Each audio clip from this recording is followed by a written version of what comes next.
Questão número 5, ainda da lista de funções, lista 9. Função perfeito. Recebe um valor e retorna 1 se for perfeito e 0 se não for. Observação. O valor é dito perfeito quando ele é igual à soma dos seus divisores, excetuando-se ele próprio. Então vamos lá.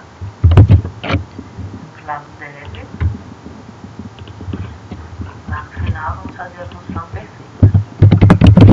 Que recebe o valor inteiro, né? Ele diz que ela recebe um valor e retorna 1 se for perfeito e 0 se não for. Então o retorno da função também é perfeito. Já vou colocar aqui o tipo de retorno, que é aqui. Então ela recebe o valor inteiro e retorna 1 inteiro. Vou criar aqui dentro uma variável chamada resposta. Essa variável vai ser retornada com a resposta se o número é perfeito ou não. Observando aqui o tipo da variável, leva o mesmo tipo do retorno da função. Vamos copiar a assinatura da função e colar lá em cima, no início do algoritmo. Para saber se o número é perfeito ou não, eu tenho que fazer um laço de 1 até o próprio número e fazer um somatório dos seus divisores. Então eu vou fazer aqui um laço a partir de 1, enquanto for menor do que o número, somando de 1 em 1. Eu não posso ir até o número mesmo, porque eu não posso incluir esse número nessa soma. Aqui na explicação ele diz que o número ele é perfeito quando ele é igual à soma dos divisores, excetuando ele próprio. Então, o meu laço tem que ir até o número imediatamente anterior a ele. Eu vou criar uma outra variável aqui, divisores, que vai começar de 0.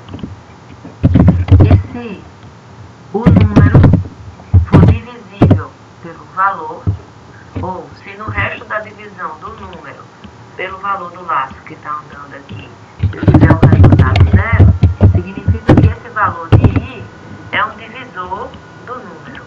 Então eu vou somar divisores, recebe divisores, mais o valor de i, que é um divisor. Aqui no final, depois que eu percorrer todo o laço, eu tenho nessa variável o somatório de todos os números que foram divisíveis por aquele valor. Aliás, de todos os números que são divisores daquele valor. Então, se esse somatório, que eu chamei de divisores, for igual ao número, significa que ele é perfeito. Então, resposta recebe 1. De acordo com o enunciado, 1 ele vai retornar se for perfeito e 0 se não for. Então, se o que está em divisores for igual ao valor, ao próprio número, a resposta é 1. Se não, resposta é 0, porque o número não é perfeito, e aí ao final eu faço o retorno dessa resposta.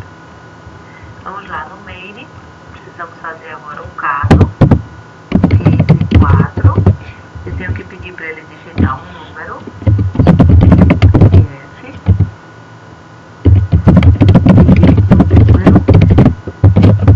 e aí vou ler esse número.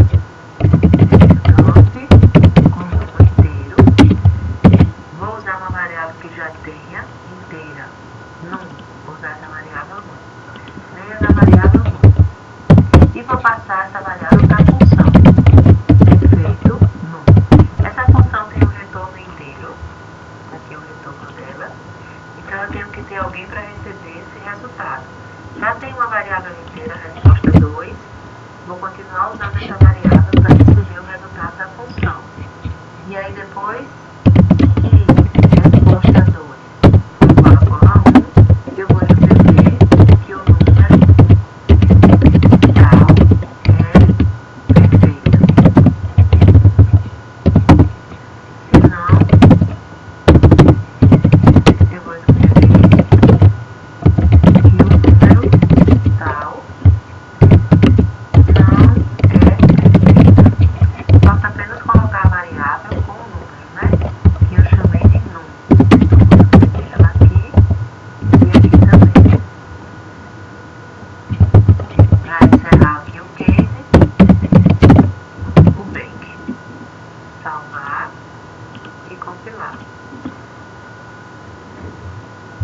Ah, não declarei a variável i. Esqueci. Vou compilar novamente. O exemplo de um número perfeito, opção 4, né? Por exemplo, o 6. O número 6 é perfeito. Se eu colocar outro, por exemplo, o 5, ele vai dizer que o número 5 não é perfeito. E essa era a nossa